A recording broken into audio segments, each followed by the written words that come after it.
Hello. Hello. Hello.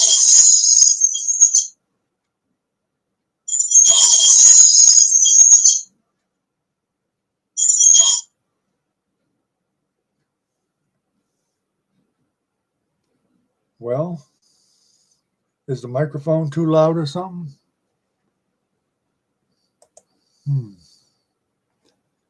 No idea.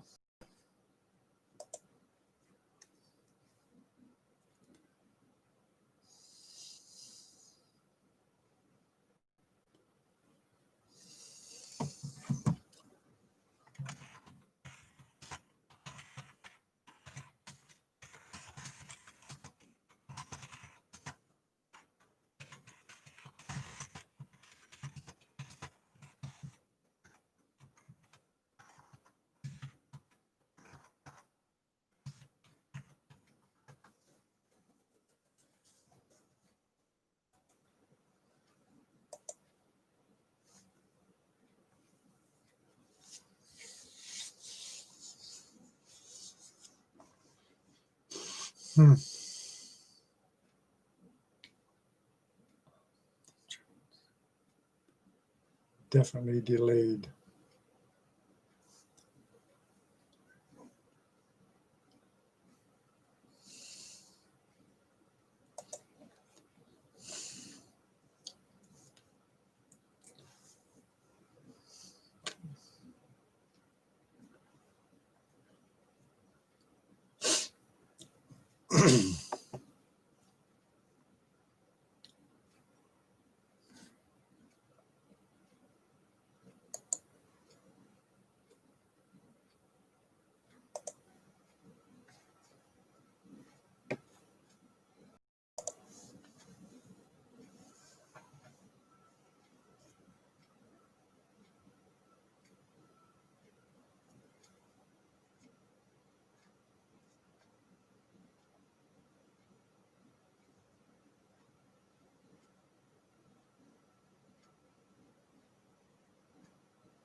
Well, hello, Jennifer. Can you hear me?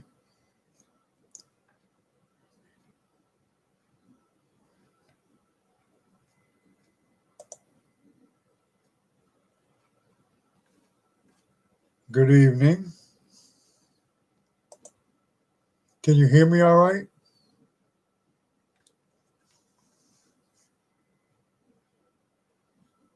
Does it sound too loud or anything?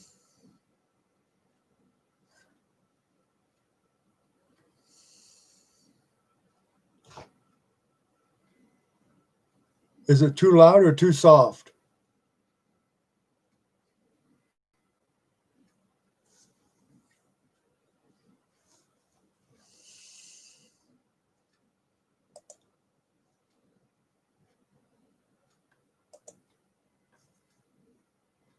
Okay, I just wondered. Is the screen a little bit zippy back and forth or anything like that?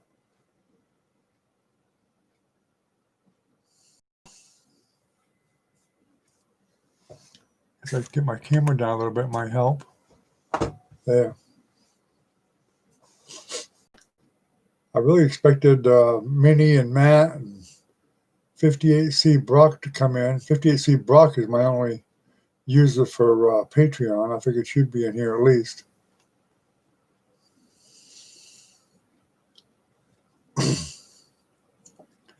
Don't forget to hit the thumbs up. You have to leave the chat part of it for a second to do the thumbs up. It helps. At least show somebody was in here.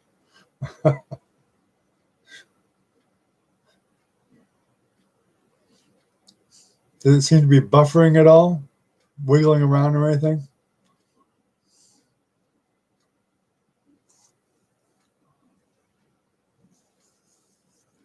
I made you a moderator. As you can see, that's what that tool is beside your name. You probably already know that. Do I have to talk loud, or can you hear me when I talk normally?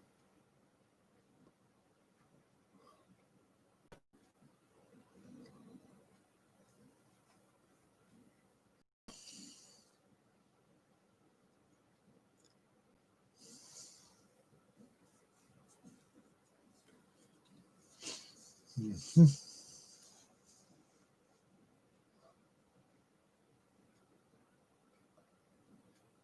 Okay, just wanted to make sure. I heard the camera doesn't really work that well for the microphone.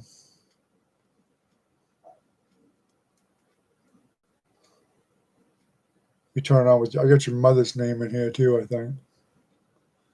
Hey, 58C Brock, how you doing? I was hoping you'd show up.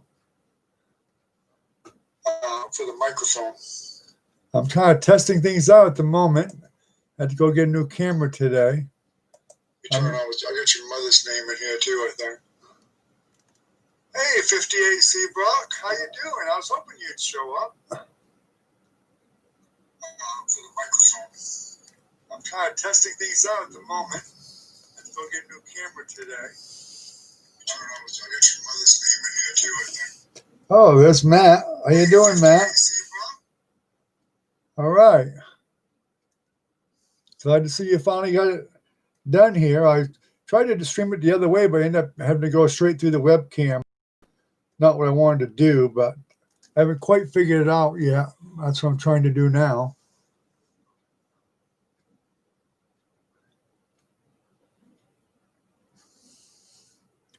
I'm doing okay. How you doing, Matt? I've just been busy trying to get this stuff up and running for the live chat, because I know that's the important thing, is getting some live chat going here and seeing what people wanted to paint, and if they need to have any questions answered and stuff like that. Matt and 58C Brock, Jennifer there is actually my daughter. She paints with me too when I do some of the painting classes. She's my helper.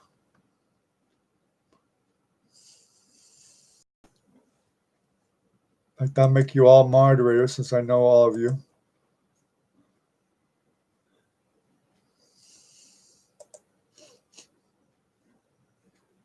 In fact, I kind of thought Minnie would be here too, but I guess she hasn't made it yet either.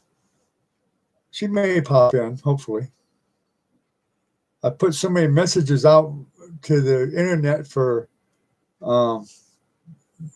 this first meeting that people probably got confused a little bit. I'm going to try to start doing this on a regular basis.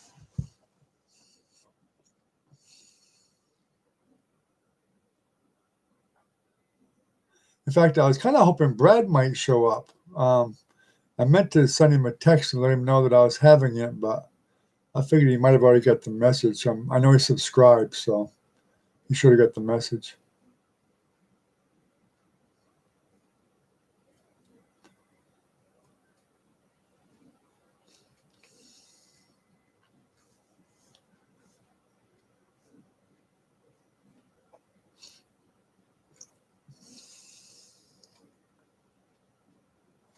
Yeah, I miss the late night conversations too. That's why I said hopefully we can do some other chatting besides just the painting thing, but because there's a bunch of us that was always on every night.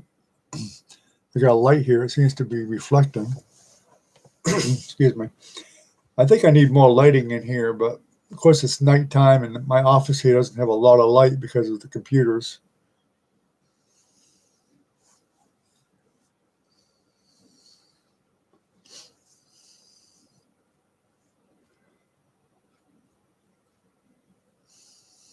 Has any of you even heard from Minnie at all?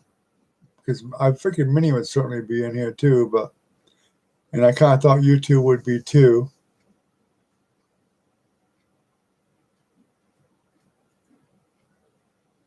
Yeah.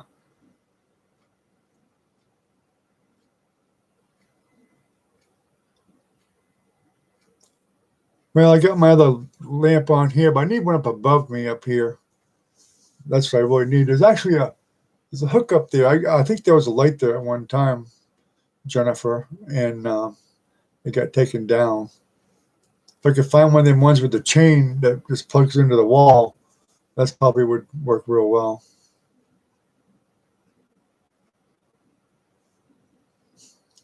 Yeah, I've seen Minnie in the comment section. She does go there. Once in a while, she throws a comment in.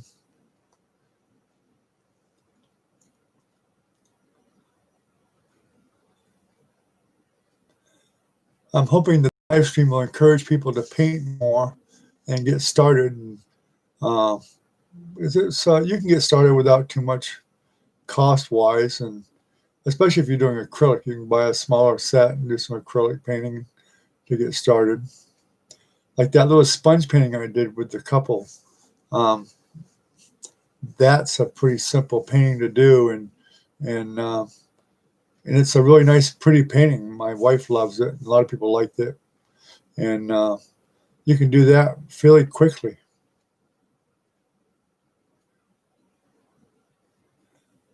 Yeah, I know. Have you tried to do anything yet? Have you followed any of the videos yet and tried to do one of the paintings?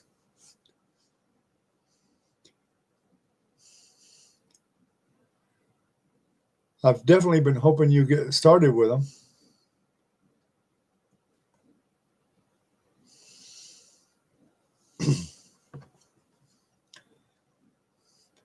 I think that one that's kind of a brownish color with the little house there, 58C Brock, might be the best one to start with for you.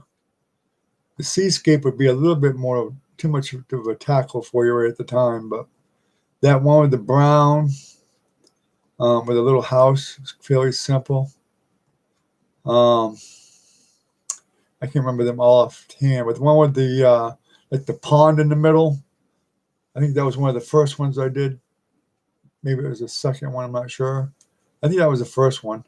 That's another good one to start with. I tried to put them, the first ones, simpler and easier to do on purpose, so that when you started, if you started at the first ones, then it would be a little bit easier for you to get started.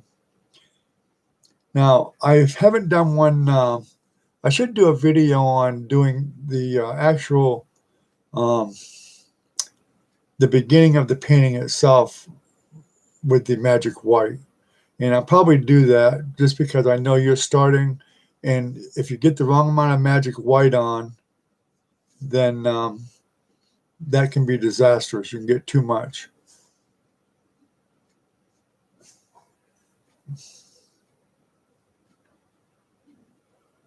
Well, that's what I talked about in that video, 58C Brock.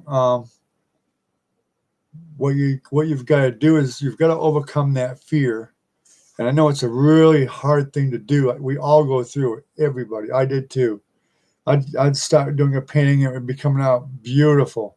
And I'd get to some part that was like really dangerous. And I'm like, I got to do this big tree cutting right down through everything that I just did.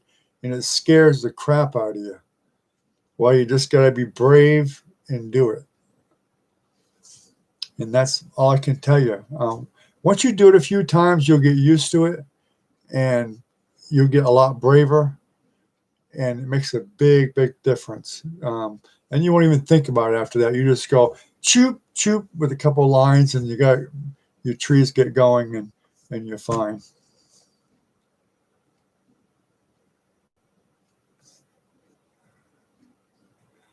Yeah, Matt, you definitely need to do some painting too.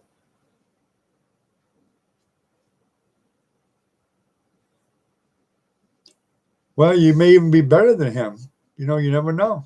It just, and like I said in the video that I put out, hopefully you guys watched that whole video about painting itself. What you need to do is worry about just being patient and realizing that your first paintings are not going to be matter keep at it. You got to keep at it and practice. And that's why I try like the clouds separately, the trees I've been doing separately, just so you get an idea of how to paint some of the different things. And mountains. I'm not sure I did a mountain one or not. I don't think I did yet, but we're doing some one on mountains, different kinds of mountains that you can do, and how to do them a little bit better. The trick with the mountain really is the your knife and the feel of that knife. If you just take your knife, 58C Brock, you just get the kit, so that's okay. Mine's not great either. I got crappy DSL. I've been really worried about that. Take your knife and put it up against your canvas and just barely brush it and move it around and get the feel of how it feels on the canvas. Basically, you want to do it very lightly and just get used to doing that. And sometimes it's a good idea to waste a canvas on doing things like that, on practicing. And that's how I learned how to do mountains too. When I first did them, that was a long, long time ago. I remember doing them, and it drove me nuts because it was all a matter of learning how to make that knife work properly. Clouds was probably the worst thing I started doing. That's why I did one on clouds, because the thing with clouds is you worry about them too much. You're trying to, when you first do a cloud, you go, well, I want the cloud to be like that cloud in the picture. It's never going to happen. Clouds, you can get something similar, but it doesn't matter. You can always scrape it off. Yeah, you can scrape that canvas off and use it again. I've done it many times. Get some mineral spirits, scrape it all off, and just get as much of it off as you can. Take a rag with some mineral spirits with the gloves on, rubber gloves or whatever. Just wipe it off as much as you can and just get as much paint off as you can. And actually just set it aside and let it dry for a little while. Then you can put some magic white over it again. And it'll be just like new. Then you can use it again. But yeah, you're going to waste them. That's why I say buy the panels. I think at Hobby Lobby and Michael's you can get 5 or 6 in a pack of 11 by 14 panels, and those are really cheap. They're not very much money at all. They're real cheap, so you're not you ain't got to worry about it.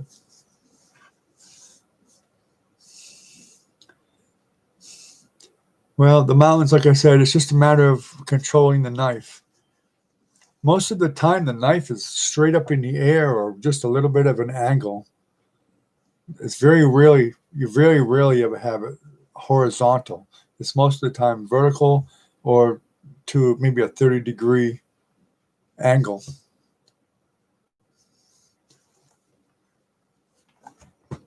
I'll be right back. I'm going to grab my coffee.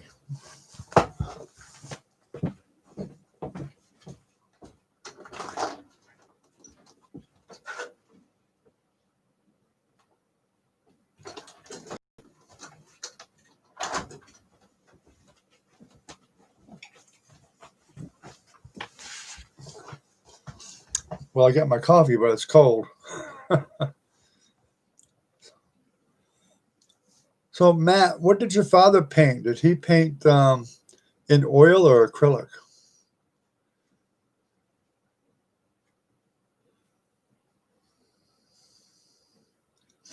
I'm sure there's a lag from me coming to you guys, too. I can tell by how long it takes for people to answer.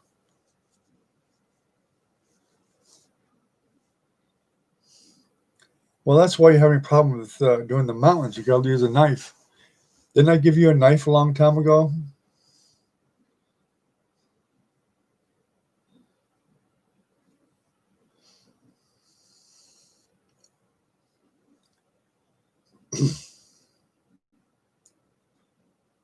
I could have swore I gave you a knife, Jennifer.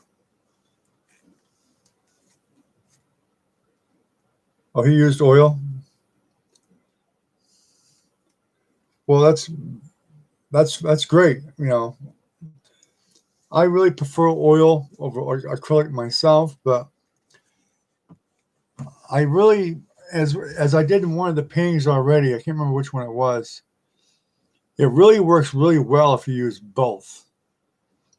And the reason being is because you don't have to be able to be a great artist and draw your pictures. You can find a picture you may want to paint, or even parts of different pictures, and basically trace them out and put them on the canvas. Just trace it out and get a rough sketch of what you want. I mean, when I do bushes and stuff, I mean, I just basically just draw a big circle wherever I want them and stuff, and roughly a mountain if I'm just doing a traditional painting. And I'm not talking about a wet on wet painting, I'm talking about traditional. And so if you're doing a traditional painting, it's better to use acrylic first. Why? Because when you use acrylic first, it helps fill up the pores in the canvas a lot better. And it also makes it a little bit smoother before you get there with oil. Right. So and that's exactly, I paint more landscapes probably than anything. But especially if you go to portraits, it's really better to go and do your block in the back part of it in acrylic. And I don't mean just a blank color. I'm just talking about, say you're doing a landscape and you got a bunch of trees and you got a mountain and you got maybe a river going through. You can basically put approximately where they're going to be and get approximate colors in acrylic. They don't have to be perfect. The main thing is the tones. You want the tones, the lights and the darks to be somewhere in there where you can recognize what is what. And then when that dries, what's great about acrylic is they dry so fast. By the time you're done putting the acrylic on, it's only minutes away from taking oil and going right on top of the acrylic. And that's where you correct everything, is with the oil. Even if your mountain's not exactly the way you wanted it or whatever, when you go with your oil, you can correct it all with your oil. And that makes it really helpful. But still, the acrylic, you've got a basic outline of what you want. You can make changes there in colors or shapes or whatever you want, sizes of different things, the horizon line, whatever you want the clouds to be. There's nothing in concrete. Well, yeah, and you can do that. You can't do the opposite, though. You can't do oil and then put acrylic on top of it. You just can't do that. But you can pour oil on top of acrylic with no problem at all. And in fact, there's some very famous artists out there like Michael James Smith and David Smith, his father. They're both very, very famous. And I studied under Michael James Smith. And they do basically all of their paintings starting out with acrylic. And that's why, because they can basically get what they want on the painting. And it's not perfect, not even close. Just a rough outline of where they want everything, what colors they're going to use, and get as close as they can. But they don't have to be that picky. But they get the painting laid out in acrylic. And then when that is done, and you use just really basically pretty thin coats of paint. You're not doing nothing real thick. And then go with oil. Now, in the old days, the old masters, they actually did a block in too, but they did it in oil. They didn't have acrylic. So that's why it took months to do a painting sometimes, because they wanted to block in. They'd get certain areas, and they would just block it in with oil, and then they'd wait for it to dry. And then, of course, they would do glazing, which was very, very thin coats of paint when you use glazing. And I tried to demonstrate that some on the portrait I did of the princess portrait of my granddaughter. But that was not in oil, that was in acrylic. But you can do glazing in acrylic too. And that's just very, very thin coats of paint. In fact, the Mona Lisa from Da Vinci had way over 100 coats of paint on it, which were glazes. an enormous amount. I think it's way over that, 130 layers of paint, something like that.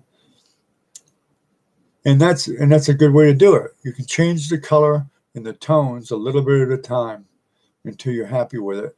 It doesn't mean you go over the whole thing, just certain areas, the lights and the darks. And if you're doing a portrait, you may be putting in a little bit more crimson with some flesh tone, for rosy cheeks and stuff like that. Just thin layers at a time until you get it where you want it to be.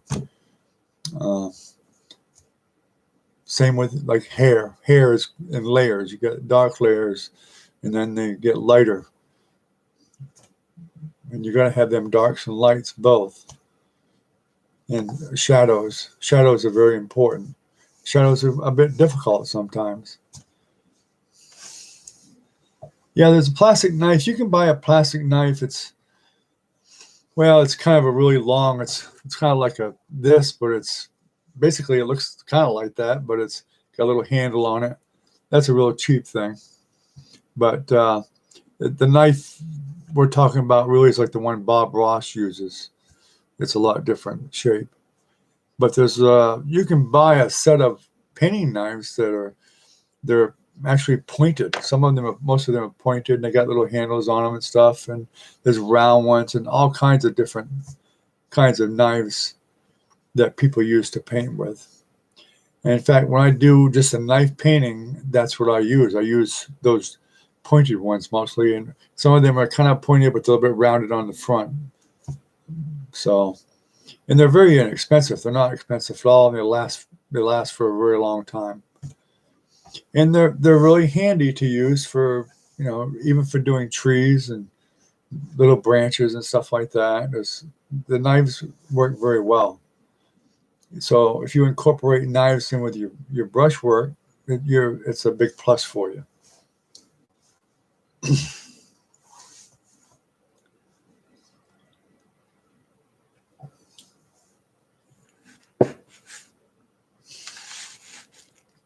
Another thing with acrylic is you can save a little bit of money doing acrylic, practicing with acrylic. You can buy a pad of paper for acrylic. In fact, you can even use just a heavy bond paper. And I think it's a 60 or 90 pound bond. It's pretty thick stuff. But that works fine for acrylics. You can do anything you want on acrylic with that. Just get some carbon paper and transfer a picture that you want to paint and practice. Just find something you want to paint and do it that way. And because you can buy a big old stack of that heavy bond paper for $6 or $7, and there's like 100 pages, 100 sheets of it, and they're fine. When you use acrylic, though, if you want a glossy look, you're gonna have to use a gloss gel with it, or a lot of times what I do is I find it's better to get some archive spray. It's like a varnish, and then you can spray it. Larger.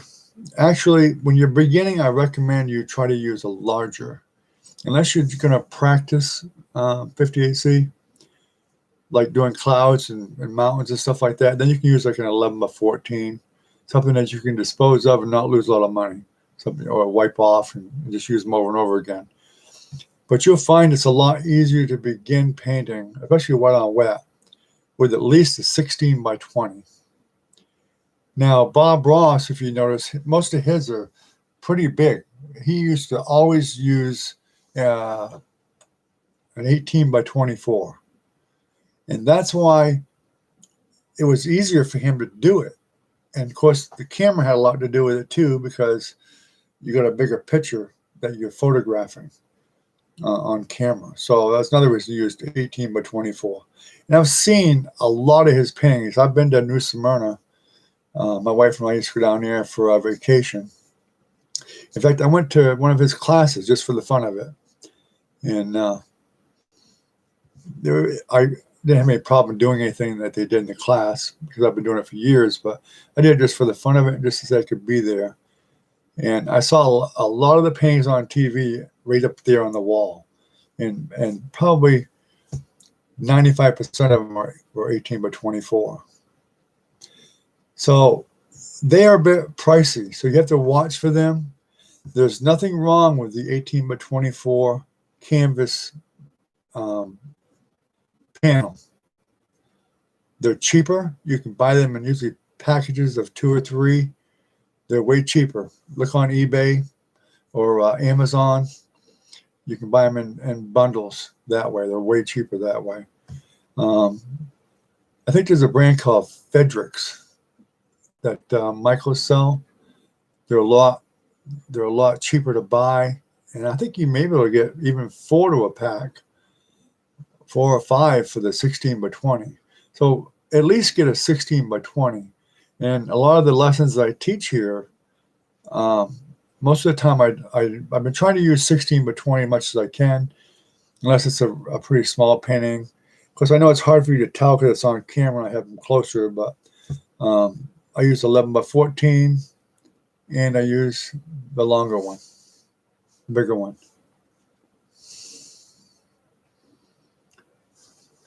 Who had a natural talent?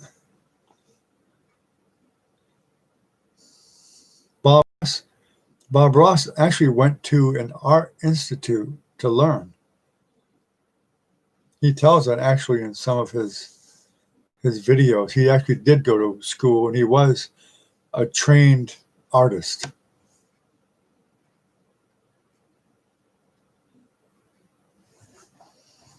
Yeah, definitely let me know what you're doing. And if you have problems, make sure you leave a comment on that painting you're trying to do so that I can help you with it if you need some help with it. I don't have a problem with that at all. Definitely. Trees are just practice. Like I said, take some of the smaller panels, practice doing trees, different ones. Pine trees. Biggest thing with pine trees that people have a problem with is they tend to put them right in line, one after another, straight across. They're not making the fan brush curl out when they hit it at the corner, and you're hitting just the corner. Some people tend to hit that fan brush square, and that's wrong. You always start with the corner, and the amount of pressure you put on it, that's what makes the branches longer or shorter. So if you push it hard, it gets longer. So as you go toward the bottom, you push a little bit harder. And it's not real hard, it's just a little bit harder. You start out very lightly, go from one side to another, and then you push a little bit harder as you go to the bottom, and it will spread out like it's supposed to. But you don't want it to be perfect. And that's the one thing that I stress is look at the trees outside, and you'll see that none of them are perfect. I know it's nice to say, well, I want to do a perfect tree. There's no such thing as a perfect tree. So it's amazing what an imperfect tree, how good it will look in your painting. That gristmill I did, the original one actually had a big branch that came right over the top of the roof. Really ugly looking thing. And I've done that painting, I can't even count how many times. People loved it, and I probably 8 or 9 times. But the original one had that really ugly branch over the top, but it fit.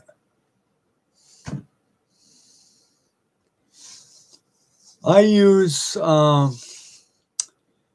actually have a Bob Ross plastic palette, but that's not really what I don't use it. I lay it down on a table and I use it there, but excuse me. But if I'm using acrylic paint, or if I'm doing a painting that doesn't require a lot of colors, I'll actually use the palette paper, because you can just bend it over and throw it away when you're done.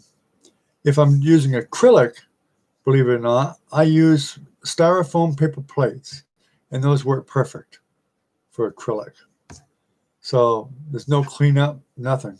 It's just a styrofoam paper plate works great. because you're not going to use an enormous amount of paint when you're using acrylic. Or I'll use the palette paper. What I've done before too is just get a piece of plexiglass. If you got a desk you're working on, you got room for a piece of plexiglass, just get a piece of plexiglass, maybe 18 by 12, and put it beside you. And there's your palette right there. That's all you need. You don't have to spend $30 or $40 for a Bob Ross palette. I'm not sure what they are, but I'm pretty sure they're close to that. You can just get a piece of plexiglass wherever, a hardware store, or if somebody's got a piece, just grab it from them and use that. And that works fine. And I've used that myself.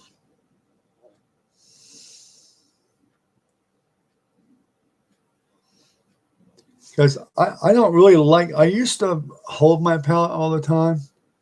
It probably would be better for you guys if I did, but I moved the camera on the last couple of videos. You probably noticed that, so that you can actually see the palette and the picture I'm painting. I did that on purpose. I moved my camera over to the left side instead of the right, because I know you wanted to be able to see me mixing the colors and stuff. So that's why I made that change. So good. I'm glad that helped. So do that. Just if you're right-handed, just put the palette, just a piece of plexiglass, put it down. Now, what you may want to do is you may want to tape the edges down a little bit so it doesn't move. Mine doesn't usually move, but just if it does, you may want to tape it down or get some Velcro and put it on the edges of it or something like that, so you can just lift it up when you want to. But whether that'll stay or not, I don't know. Once you hit it with mineral spirits, it's probably going to come off anyway, but it shouldn't move. I think it works great. I have a trash can I use out in the shop, but I use a square piece of plexiglass myself, and it works fine. If I don't use the palette, that's what I use. The thing with oil is you've got to make sure that even though oil takes 6 months to thoroughly dry, a lot of those certain colors, especially the opaque ones, will tend to dry they'll dry pretty quickly. And some of them, when the paint is spread out on your palette and it's very thin, because you've used mineral spirits in some of them, mixing with the like for using the liner brush and stuff like that, stuff that had that in it, like thinner, or even if you're using a Liquin or something like that, a medium, what will happen is, hey, Doc, thanks for coming. Appreciate it. So anyway, when you use that medium, it will tend to make it dry faster.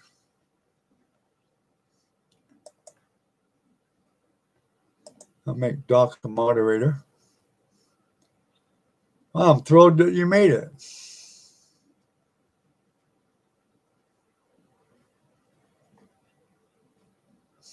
You're welcome. You're welcome. Heard recent SLB allegations. Well, no, this is for painting in here.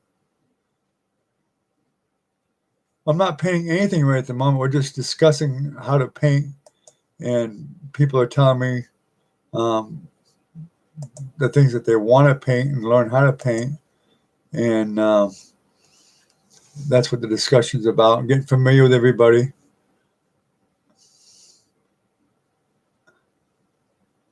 Well, I'm not sure it's lame. People want to learn how to paint, then that's what we're doing. We're having a painting discussion.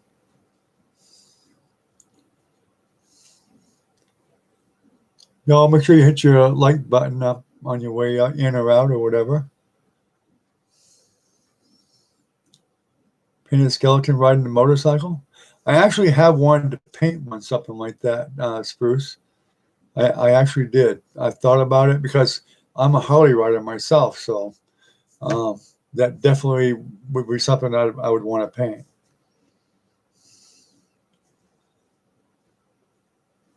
Have you tried to paint anything like that? Do you paint spruce?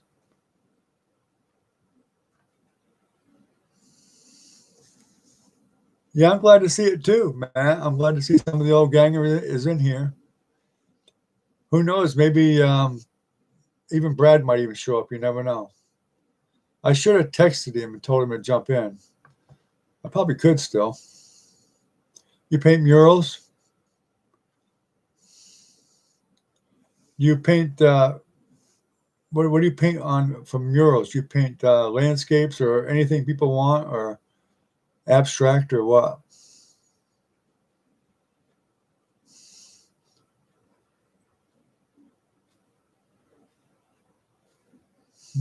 Paint nudes? Well, a lot of people do. A lot of people do. That is art. You just paint skeletons on motorcycles. Okay. Yeah, Doc, that's 58C Brock. Yeah, she's from the old gang.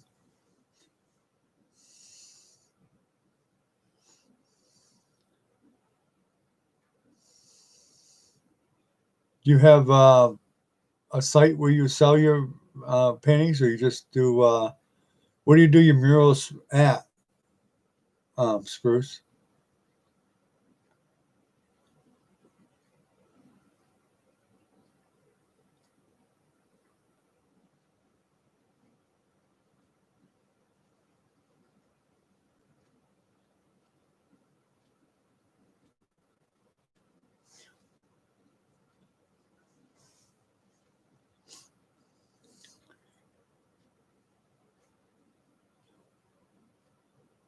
Do me a favor, Spruce. In the description under the chat there should be my email. If you'd email me that link, I'd love to go look at it. Um, or you can post it here too if you want to, so other people can grab it too if they want. My son would love that. Now, my son, he loves to do skeletons and stuff like that, and he does a lot of stuff that I don't, like mushrooms, crazy looking mushrooms, and turtles, and all kinds of different stuff. Kind of an abstract thing, but realistic stuff, but there's still abstract stuff.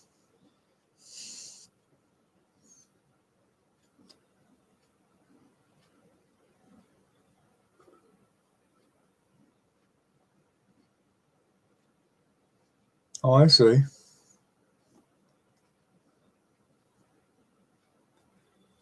Oh, you can't post a website because you're not a moderator. ASD, how you doing? How about that? I'm surprised you made it. I was wondering if you would.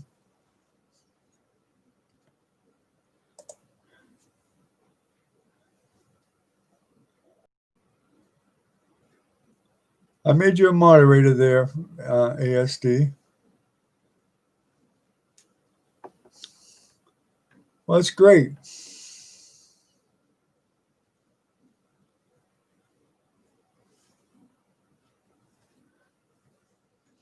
Well, actually, if you look on my channel right there, you'll be able to see there's a video of a lot of my paintings right there. Go to look up the Kim Casta art on YouTube, and there's a video of a lot of my paintings, all in one video. We're discussing painting techniques, ASD.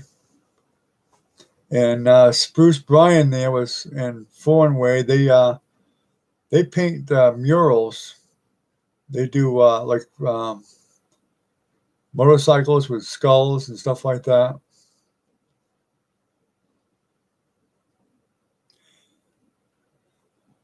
Spruce, you guys do anything on motorcycles themselves, like airbrush, stuff like that? I know there's a big call for that. A lot of the bikers I know, they love putting skulls on their gas tanks and stuff like that.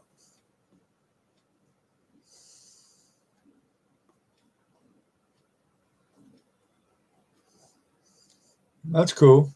Yeah, I ride a big old Harley Electric Glide.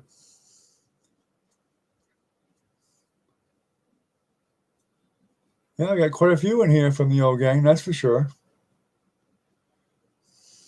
One of my sons had a Screaming Eagle, and the other one has a Fat Boy.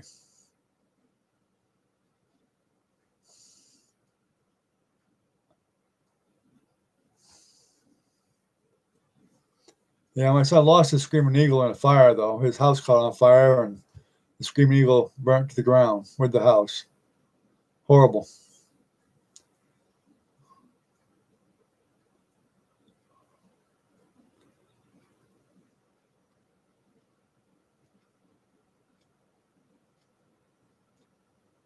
Oh, cool.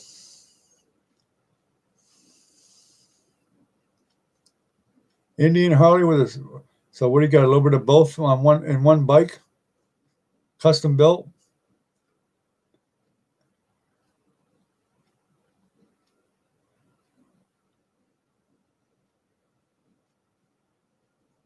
I thought of getting an Indian before once.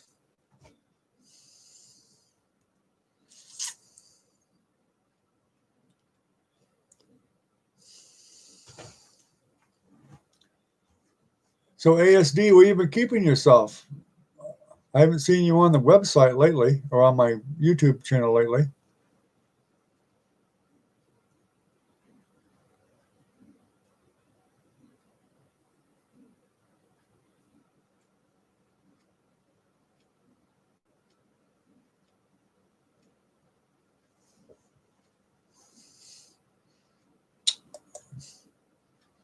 All right, I'll give you mine for a second. I'll probably have to take it out until I know you a little bit, but go ahead and put your link in real quick.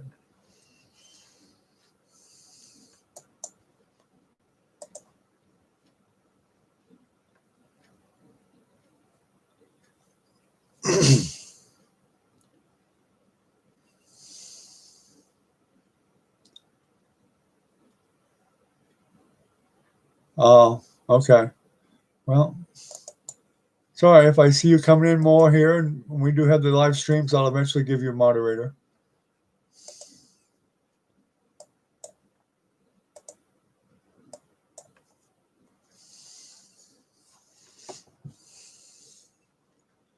I've got 8 people in here. I was happy to get a few.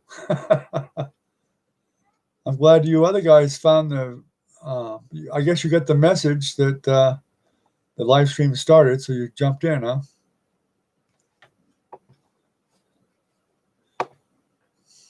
I'm new at this. This is my first live stream that I've done. I've been to lots of others from friends and whatnot, but this is the first time I've ever done one myself.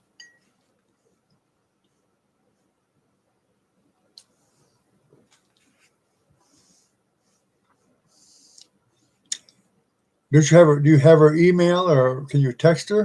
Do you have her text for her or anything?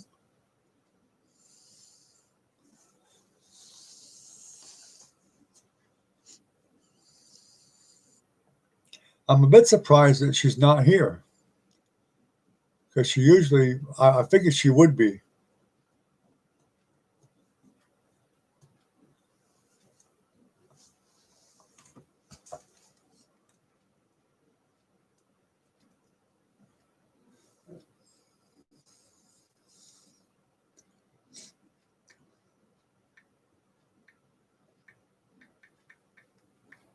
I'm actually texting Brad right now.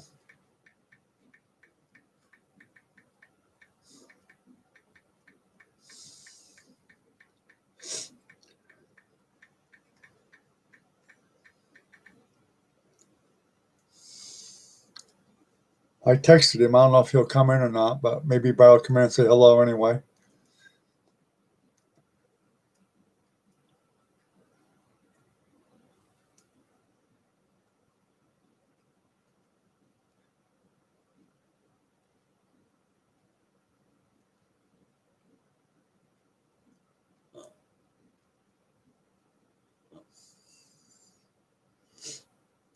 Oh, cool.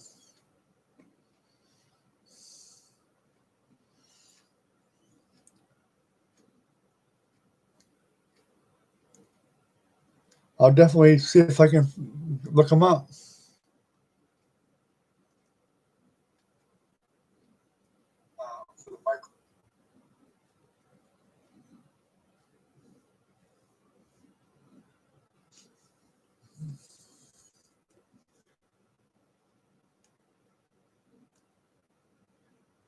Hi, from Portland.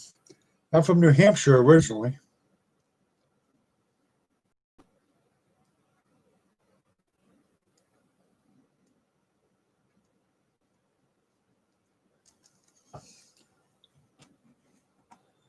Yeah, I have her email somewhere, Matt, but that's all I have.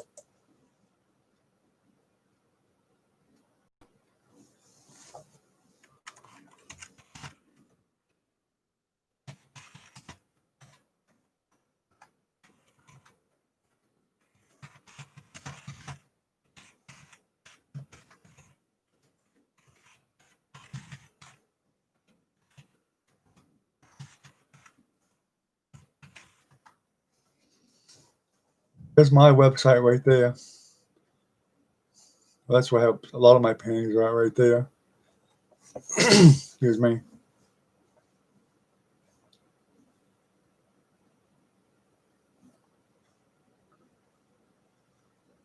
Well, it wasn't posted just for you. Of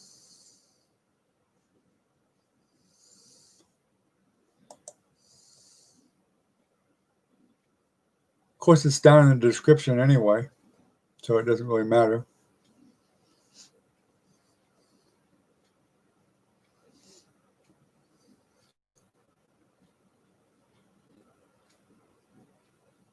You're welcome, ASD. Hopefully we'll see some more of you. We need to get you to start painting. Get you painting pretty soon.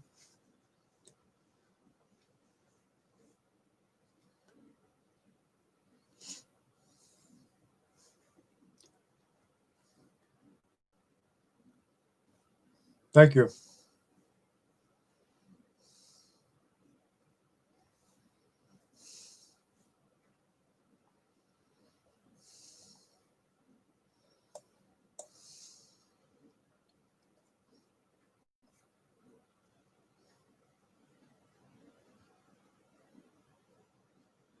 Why you have to wait until nicer weather gets here, ASD? You can paint anywhere.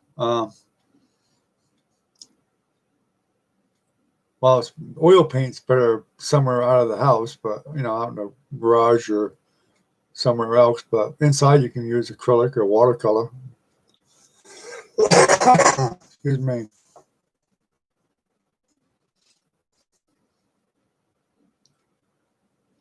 Ah, that's right too. I forgot you do spray paint. You do that out in the garage or just outside?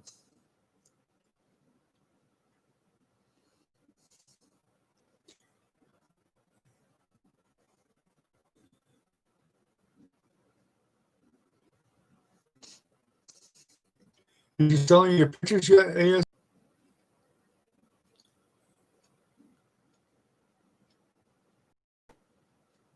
Oh yeah, definitely. The fumes. You definitely want to be outside or garage with some exhaust fan and something bringing fresh air in.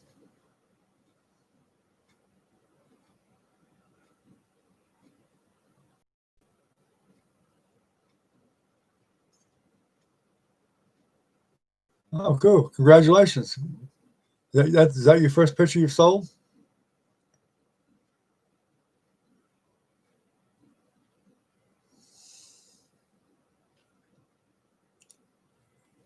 Everyone starts somewhere. That's where that's work your way.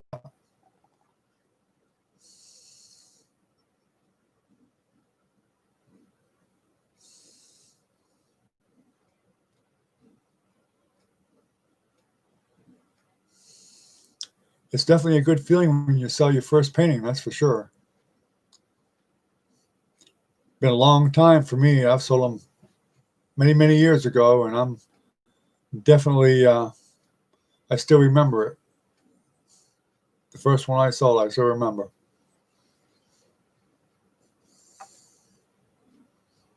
Okay, well that's good. Don't ask me how many I've sold because I don't remember. It's quite a few over the years. I don't sell them every day, that's for sure, or every week even, for that matter. But of course, I have stuff in a gallery, but they don't sell all the time either. But then again, I usually put like one or two at a time in, and they're usually higher priced.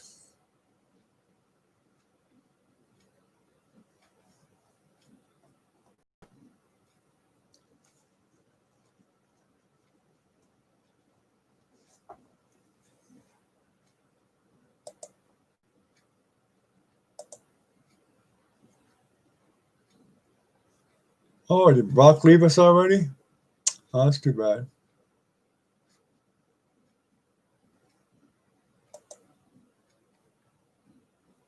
I didn't see her say goodbye.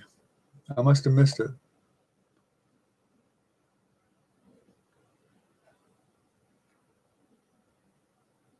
Brock, are you still in here, or am I just not seeing you?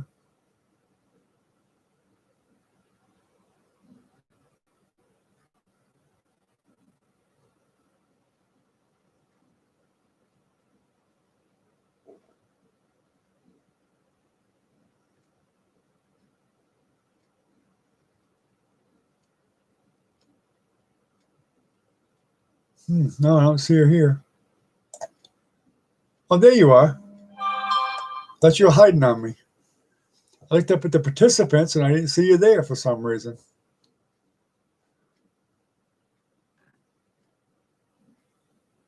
Yeah, yeah. I bet I'm delayed too. I'm not. I wouldn't be surprised at all.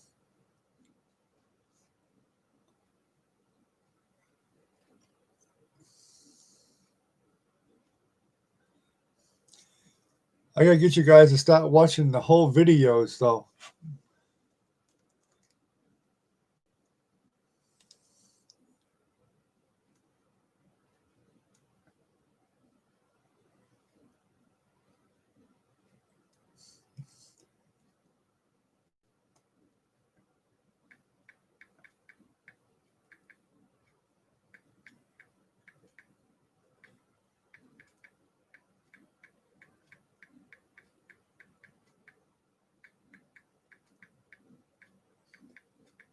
Brad just texted me.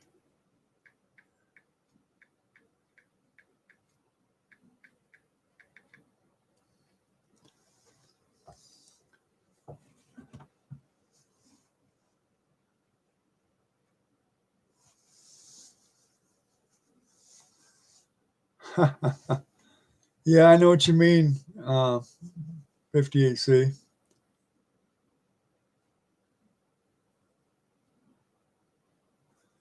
Well, watch the whole video, Matt. I keep seeing, I post them up, and it's like I keep doing the math, and I'm like, nobody's even watched the whole video yet.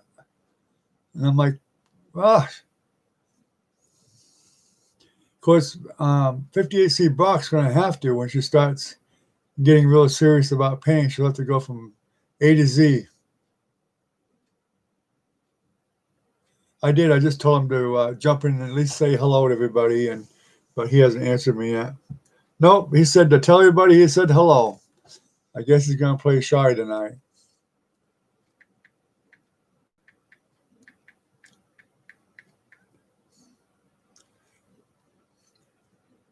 Oh, said something about they're doing some house shopping, whatever that means. After getting another house or shopping for the house.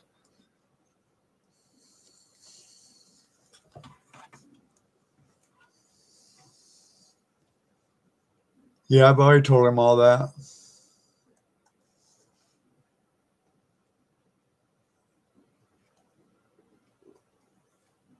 No, the analytics are showing that people aren't watching the whole thing. I'll get like 11 views, and it'll show like, and the video is 28 minutes long, and it'll only show like 20 minutes of view time, which is really weird. Oh, good night, Jennifer. See you tomorrow.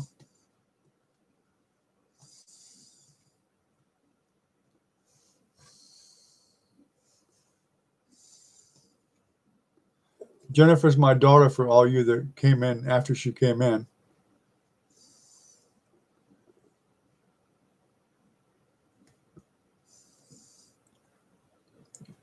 Would you do a video of ASD, of your painting or something else? Gaming?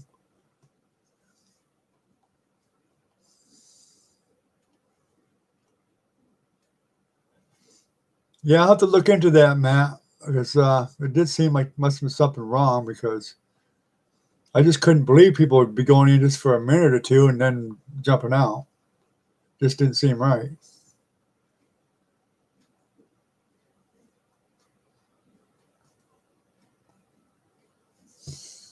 For sure.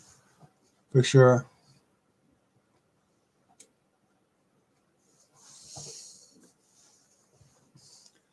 Was you filming him on Twitch, were you?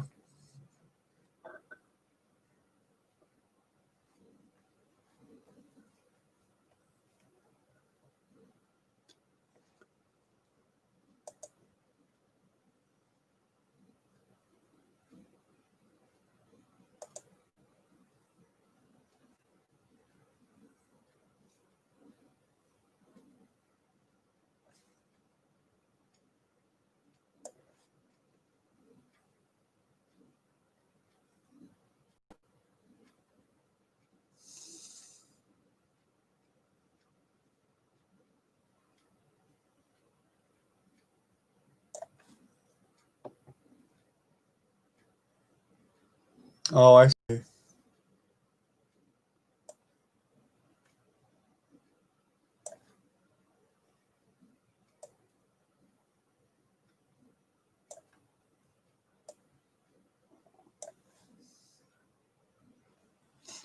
I was actually kind of looking for. Well, I almost got a headphone set with a mic, but I decided to. I'd rather have a mic separately, but I didn't want to spend a fortune. All right, well, catch you later, ASD. Thanks for coming. I appreciate it.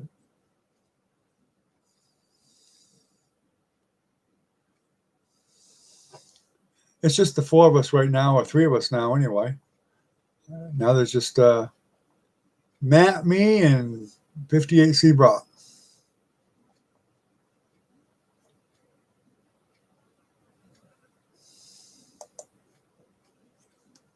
Yeah, you can get them pretty inexpensive. I'm gonna look for just a mic by itself, though. Does this sound okay? Does my sound okay to you guys?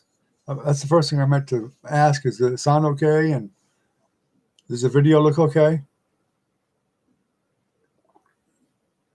Yeah, back to the originals. Thanks. Good night, ASD. I'll be doing some very regular live chats on different subjects here, so keep your eyes open for them and spread the word. I appreciate if you guys share them when you get them. If you get notifications, share them on Facebook or wherever. Maybe we'll get some more people in. Good. I'm glad. This is the second camera I got in just a few days or so. I got one from Walmart, and actually it was a little bit more than this one was, which is supposed to be a really good one. It turned out to be a piece of crap. It was just horrible. The video was just ungodly. So then I went to town today, and I first looked up what the best ones were for streaming to YouTube, and for a webcam. And the Logitech 270 was, or C270 was supposed to be pretty good. So that's what I decided to go with. And as long as it sounds good, then I'm fine with it. I mean, I may eventually get a mic for it, but as long as this mic sounds good and it looks good, then that's fine. Probably a little bit more light will help some, but I'll get to that eventually. And I may do some live streams out in my garage even, but I'll use my daughter's laptop for that. That way we can do some live stream painting. I can't do that in the house, too smelly. My wife would kill me.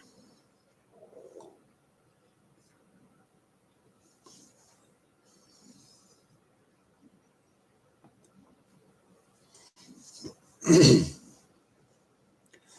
there anything special that you need any help with in your painting that we haven't covered, 58C Brock? And just a little reminder, guys, don't forget I got that Patreon still up. It's only $1 a month. I know people don't have much money, but that $1 a month actually goes toward helping with paint and supplies and canvas and all that stuff. It all helps.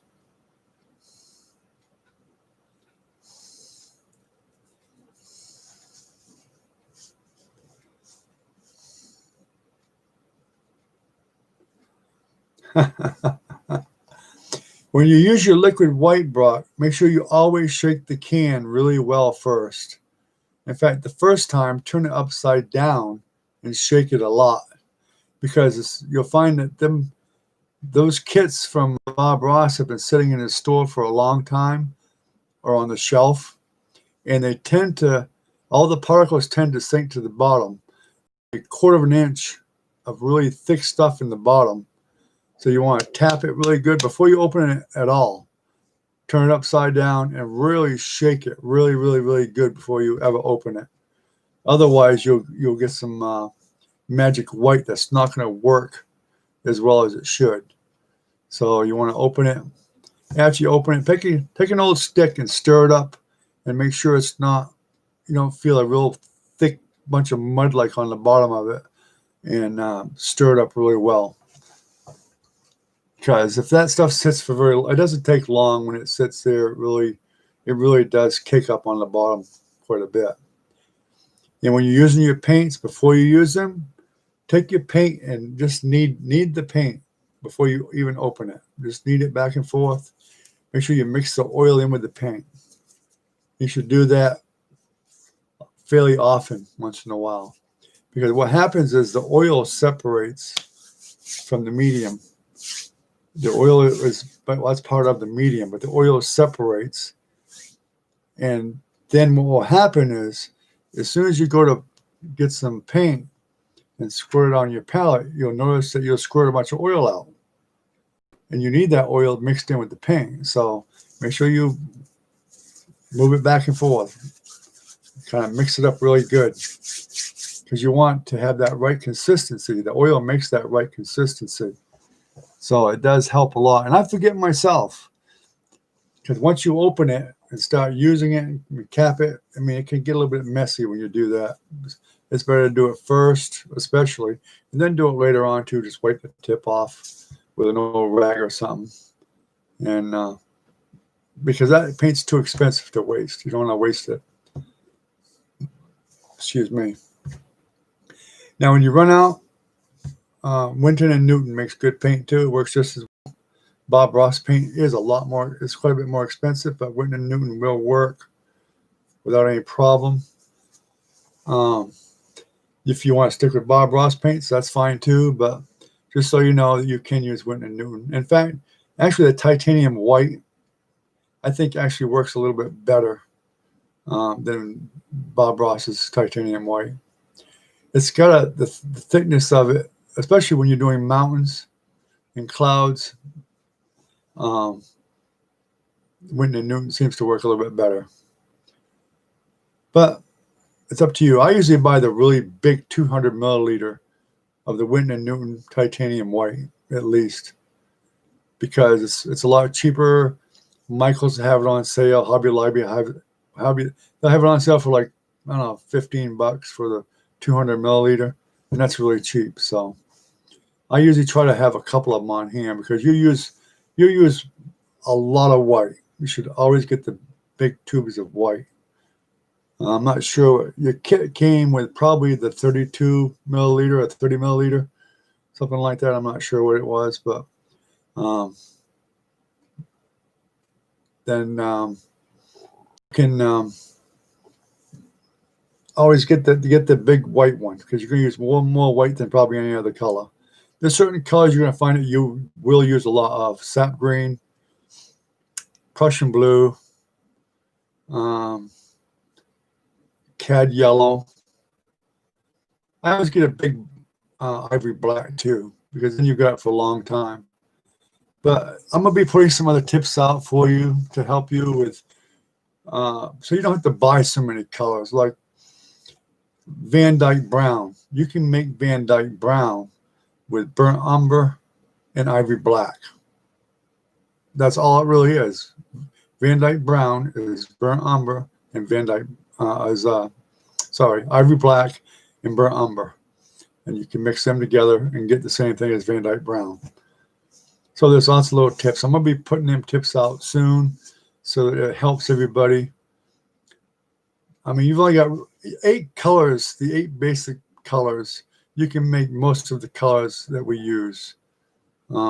Just that people use sap green and different certain colors because they're already there. They're already at the color point that they want. It's easier when you're learning to use those different colors, but you can make those colors yourself by mixing them. Eventually, you'll figure those out too, because you'll run out and you'll have to make them. And that's a good learning curve right there. Yeah, definitely need to soak it in. And this video here should be recorded over on YouTube anyway. So you can go back to this video. I won't delete this one. It'll stay here.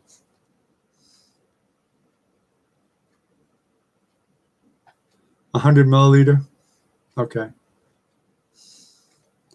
100 milliliters. That sounds like a pretty good size tube. Oh yeah, that's enough to get you going, without a doubt.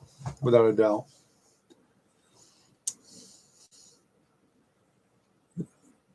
Well, the first paintings I did, you could probably do on 11 by 14. Just be careful with how much paint you use. The nice part is most of the colors you don't really have to mix much together, except maybe like if you're doing a mountain, you make a mountain mixture. And they're basically all the same equal parts. So even if you run out, you can make another mountain mixture. And the mountain mixture is what you use normally to do the trees when you get started on the trees. So you use more of it, you know. And that's how you use whatever you can. Now, mountain mixture really is just a dark color. That's one of the tricks you learn when you're an artist. You know, if you want a mountain mixture, the background is always going to be dark. So you just take whatever dark you got. I mean, people, they want to know exactly little bits about how to mix all of them. You don't really need to. You're looking for, especially wet on wet, the background of any mountains is going to be dark mostly. Dark means black, Van Dyke brown, sap green, Prussian blue, or phthalo blue, alizarin crimson. Any 3 or 4 of those mixed together is going to give you a dark color. Can't lose. Then you're going over the top of it anyway. So with all your lighter colors, the white and the lighter blue or whatever for your dark shadows. Yeah, you've definitely got enough to get going, no doubt. You got 8 colors. Those are the basic colors. So the next color you want to buy again would be titanium white, without a doubt. Titanium white, one of the blues, like Prussian blue. I would get between Prussian blue and phthalo blue. I'd probably get the Prussian blue if you're going to get a big one, and then sap green.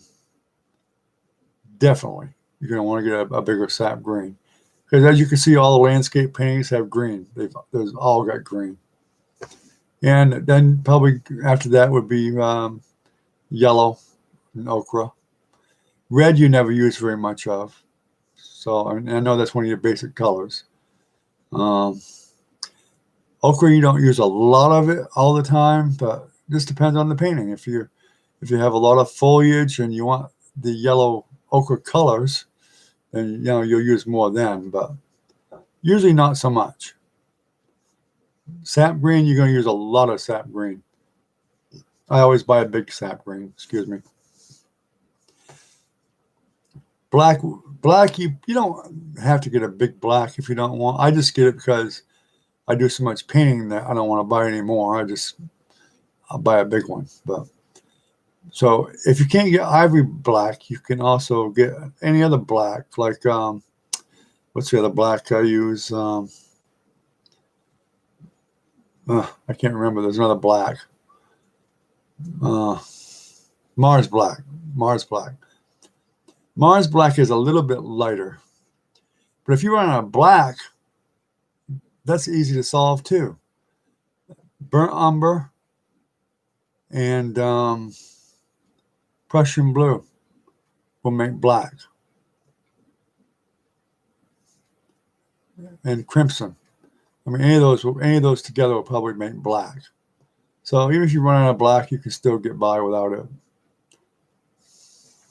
In fact, when you're doing portraits, you don't want to use pure black on portraits, but very rarely, very, very rarely. Only if it's in a deep, dark shadow, and then sometimes it's not quite black. Payne's gray I would use more probably than black. Payne's gray is pretty dark. It's really black with a little bit of it's a little bit lighter color than black, but I tend to use Payne's gray more than black if I can. And you find it's more realistic because it's really hard if you're looking at a landscape, really look hard. You see it's not black. It's really dark in a lot of areas, but it's not pure black. Even if it's night, it's not pure black. And that's part of getting into more realism, and you'll learn that as you go.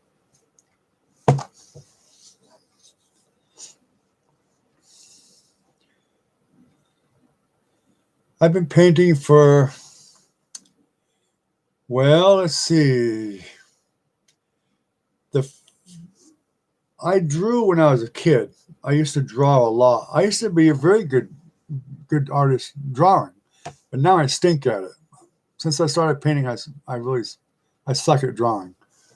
But any kind of art I did, as far back as I can remember, my first painting I did a finger painting, and I won an art contest.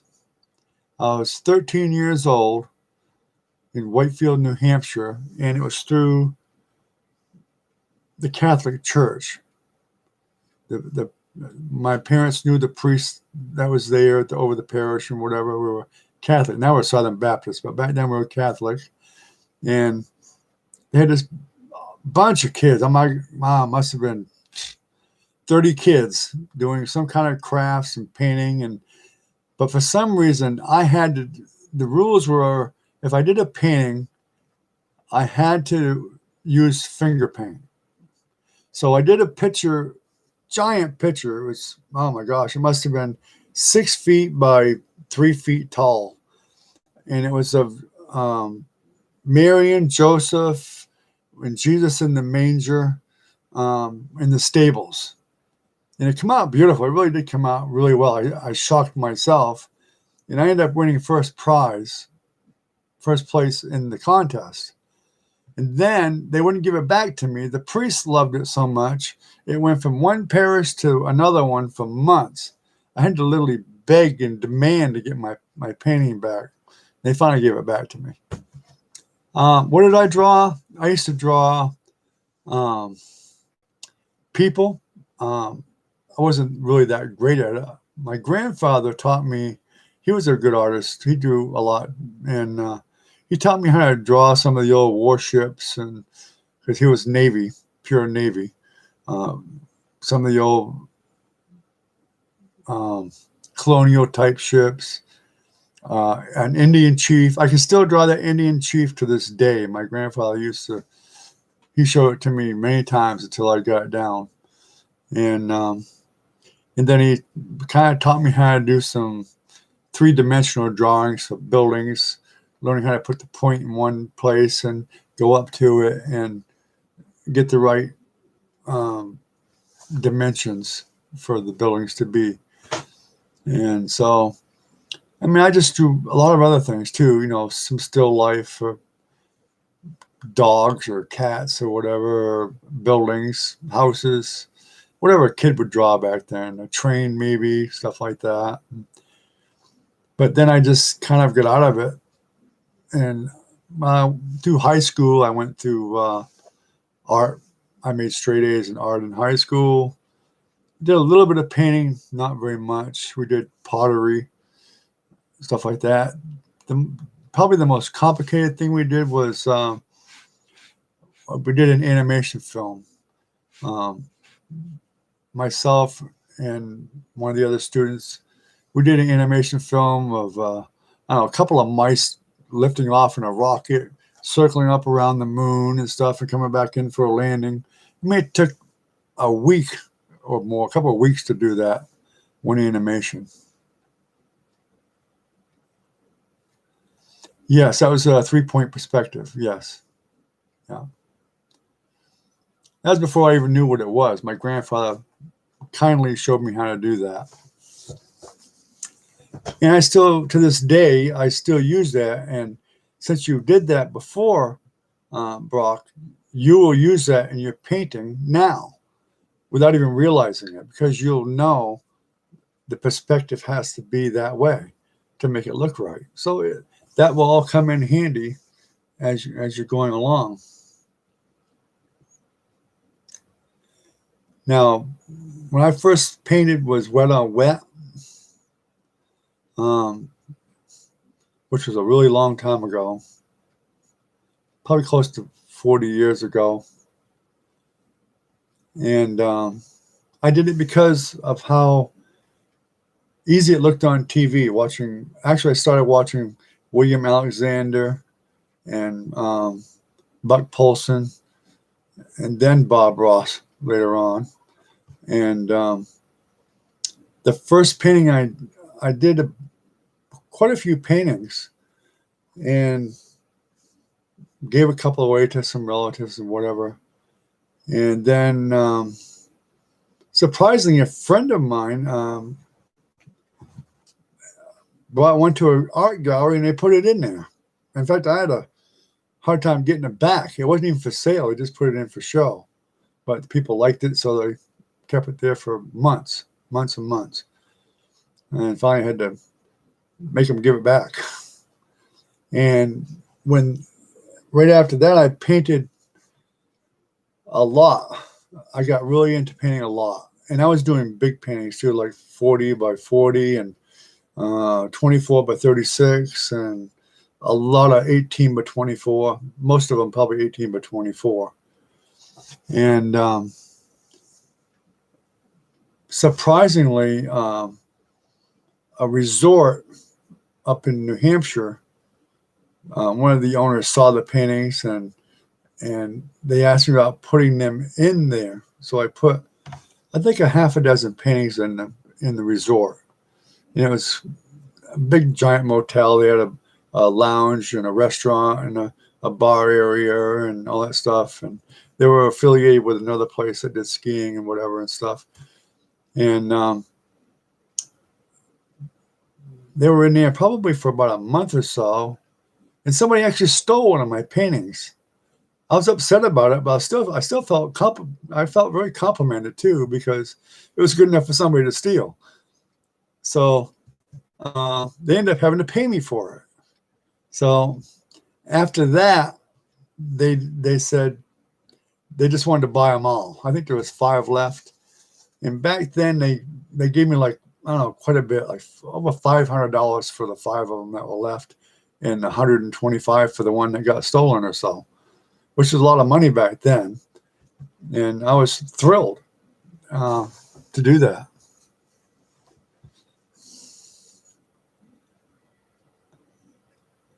From there, I sold them in different places.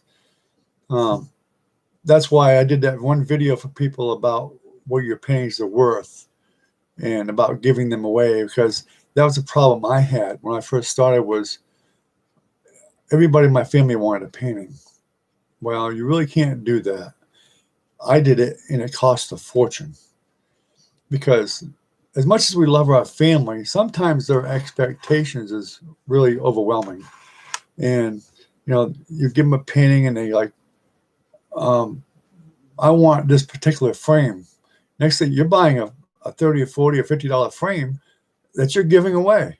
And that went on for a good many years. And Then I would make frames myself because it just got to be cheaper. Luckily, you know, I had a bench saw and drill press and all that stuff to make them. But it was a lot of work, and it cost a lot of money to do that, and a lot of time. So I finally had to just start saying no. And that's why I said in the video, if people love your paintings like they tell you, your relatives say, oh, I love that painting. I just love it. Can I have it? Whatever. If they love your painting enough, they'll buy it. It doesn't mean you can't give them a discount. I'm not being cruel, but if they respect you and they love your work, they will be willing to buy it. It's very awkward. It makes it very difficult to get out of that situation. It was really hard for me because I had a lot of relatives. Because as soon as you give away a few, the rest of them find out and like, well, you gave one to so and so and so and so and so and so, and why can't I get one? Next thing you know, you got 50 relatives that want a free painting. You know, that's probably worth a minimum of $100 a piece. That's a lot of money. So you've lost all that money. You'll never get it back. So, yeah, you know, and once in a while you'll find a family member that really realizes that. And like I said in my video, I had a cousin that lives in Jacksonville. He's bought, let's see, probably 4 or 5 of my paintings at least. And he loved my paintings and my work enough and respected me enough. He never, not one time, ever, and him and I are very close. He's older than I am. He's like 9 years older than I am. He's never asked me for one. He's always asked me how much. And I really appreciated that. I loved him even more for it. He's my cousin. I loved him for it. Just, he made me feel really good that he respected me enough and liked my work enough that he would pay for it and not expect it to be free.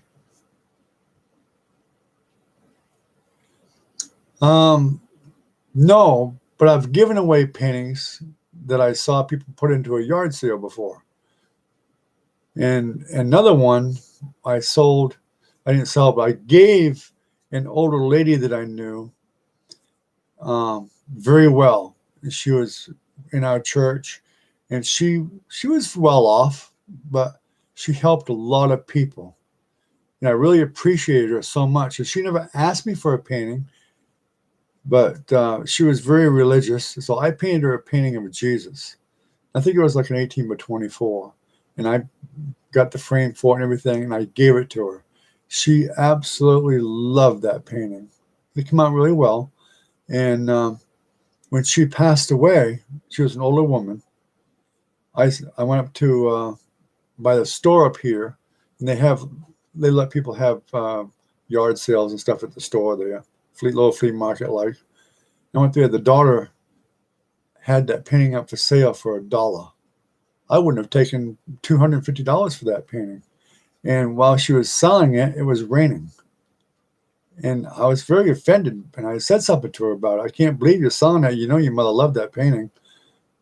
And she says, oh, it was just some of her old stuff. I says, no, I painted that. And she felt bad about it then. She says, well, you can have it if you want. I said, no, it's ruined. You let it sit here in the rain. I almost quit painting after that. It really, really disturbed me severely. It really bothered me that somebody would do that. But I finally just said, well, you know, some people just don't appreciate art at all. So I just had to get over it.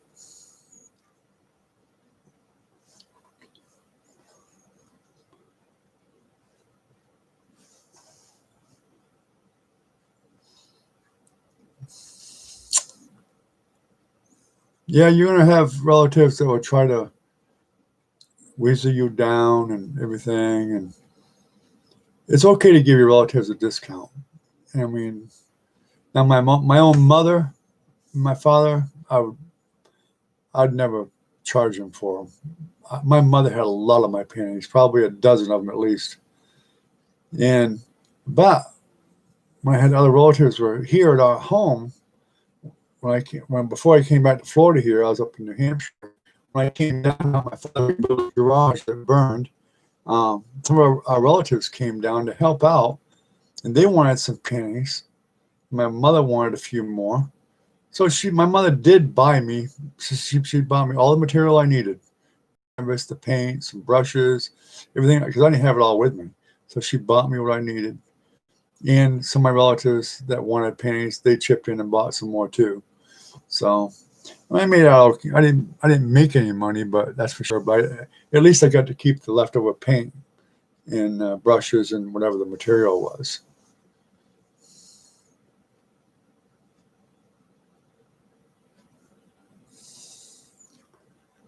But you just tell your relative if they want to buy one. You make your price, and you can just tell them, say, since you're related to me, I'll give it to you for, you know, $20 off or something or whatever. Don't cheat yourself.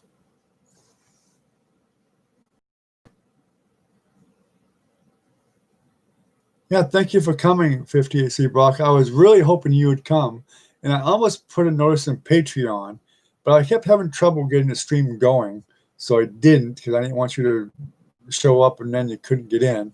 So I decided not to put it in Patreon, and I knew you'd get the notification anyway. But you know what? I know I've been talking to you guys to death, but it's been an hour and a half, so I think why don't we just shut the stream down for the night, and we'll have another one again pretty soon.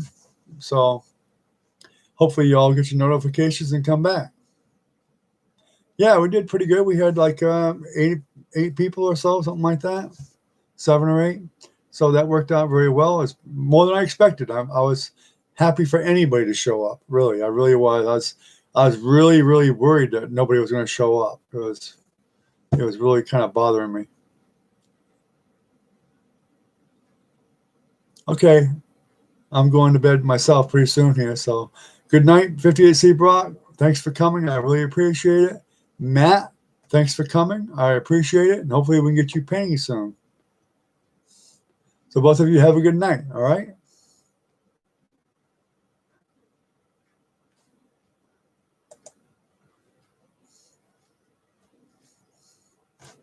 Okay. Good night to you both too. Have a good night. Bye-bye.